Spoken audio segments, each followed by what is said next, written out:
అరే మనం శంకర్ గారితో చెప్పింది ఒకటి, వాడు జానకి ఇంకో రకంగా చెప్పిండు. అట్లా ఎప్పుడు కరెక్టేనారా? అవునరా, వాడు చెప్పుడు కరెక్ట్ కాదురా. వాడు అవుపడాలే, వాడి సంగతి చెప్తాం. ఆ శంకర్ గారు ఏబట్టి ఇటు చింటిగాని దగ్గర బ్యాడ్ అయినా వాడు జానకి దగ్గర బ్యాడ్ అయినా గారా? అవునరా బిట్టు, వాడు మన ముగ్గురిని విడదీయాలని అంత చేసిండ్రా. మన సంగతి చెప్పాలి ఇక.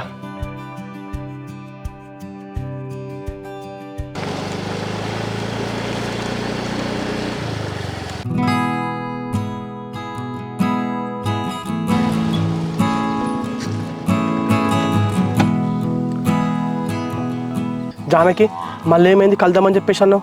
అదే రాఘవ, నిన్న జరిగిన విషయం గురించే మళ్ళీ ఒకసారి మాట్లాడదామని వచ్చిన. జానకి నిజం చెప్తున్నా, బిట్టుగాడు సూర్యగాడు అట్లా శంకర్ తోటి మాట్లాడింది నిజంగా నాకు తెలియదు. తెలిస్తే నీకు అట్లా మాట్లాడిపిస్తున్నా. ఓకే రాఘవ, నీకు తెలియకుండా శంకర్తో నీ ఫ్రెండ్స్ చెప్పిళ్ళు, కానీ అట్లా చెప్పడం ఎంతవరకు కరెక్ట్?